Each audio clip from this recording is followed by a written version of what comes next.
یہ گرما گرم سوپ ان لوگوں کے لیے بنایا جا رہا ہے جو بے گھر ہیں، اور اگر اس سوپ کو بنانے والی لکیشا اسے وقت پر تیار نہ کر سکیں تو واشنگٹن ڈی سی کے کچھ بے گھر افراد کو شاید آج بھوکا سونا پڑے۔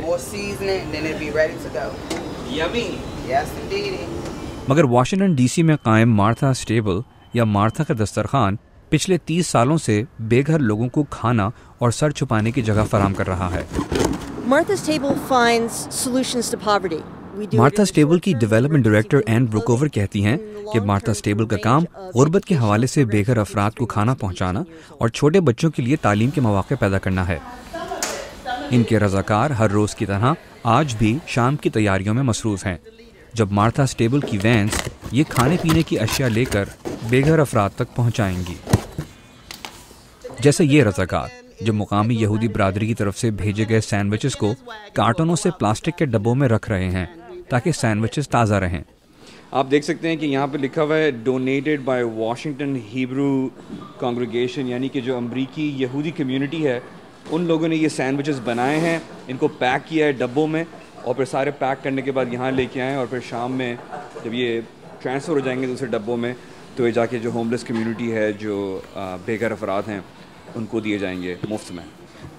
یہ سینڈوچز مونگ پھلی کے مکھن اور جلی جیم سے تیار کیے گئے ہیں، اور یہ روزانہ بنائے جاتے ہیں تاکہ لوگوں کو باسی سینڈوچز نہ کھانا پڑے۔ ان رضاکاروں کے لیے اپنے روزمرہ کے کاموں میں سے تھوڑا وقت نکالنا بہت اہمیت رکھتا ہے۔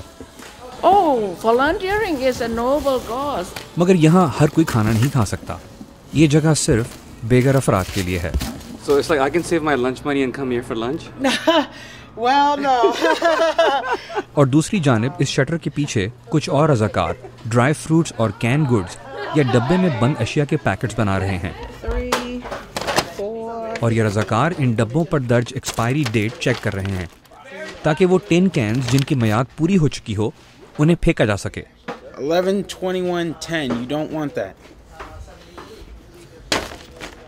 ان میں سے کچھ اسٹوڈنٹس ہیں جو آج اپنے اسکول سے خاص طور پر چھٹی لے کر آئے ہیں، اور کچھ اپنی اپنی نوکریوں سے، تاکہ اپنا کچھ وقت ان لوگوں کے لیے صرف کر سکیں جن کے بارے میں اور کوئی نہیں سوچ رہا۔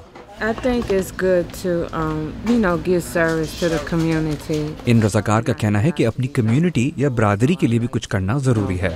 Help out and everything. Martha stable میں صرف یہ رضاکاری کام نہیں کر رہے، بلکہ یہ وہ جگہ ہے جہاں پچھلے 2 سالوں سے صدر اوباما اور ان کے اہل خانہ بھی یہاں ایک دن کے لیے بطور رضاکار کام کرتے ہیں۔ اپنے ملک کے صدر کو اپنے ساتھ کام کرتے دیکھ کر یہاں کے رضاکاروں کو بہت خوشی ملی۔ لکیشا جن کے ہاتھوں سے بنا یہ سوپ یہاں کے رضاکاروں اور بے گھر افراد دونوں ہی کو بہت پسند ہے۔ ان کا کہنا ہے کہ وہ کوشش کرتی ہیں کہ اس سوپ میں سبزی اور نوڈلز کے ساتھ ساتھ گوشت بھی ہونا بہت ضروری ہے۔ جو اس وقت سوپ بنا رہی ہیں اور چکن بنا رہی ہیں، جو ٹرکی بنا رہی ہیں، ان کا کہنا یہ ہے کہ جب یہ بناتی ہیں بے گھر افراد کے لیے کھانا یا سوپ، تو وہ ذہن میں یہ نہیں رکھتی ہیں کہ میں بے گھر افراد کے لیے کھانا بنا رہی ہوں، وہ اس طرح سے کھانا بناتی ہیں جس طرح سے وہ اپنے گھر میں اپنے بچوں یا اپنے گھر والوں کے لیے بناتی ہیں۔ باوجود اس کے کہ امریکہ کو ایک معاشی بحران کا سامنا ہے اور لوگوں کو نوکریوں کے حوالے سے کافی مشکلات پیش آ رہی ہیں، مگر اس ادارے کے رضاکاروں کا کہنا ہے کہ کبھی کبھی بغیر کسی معاوضے کے کام کرنا بھی ضروری ہوتا ہے، کیونکہ اس سے آپ کسی ضرورت مند کی اپنے ہاتھوں سے مدد کر سکتے ہیں۔ Imran Siddiqui, Urdu VOA، Washington.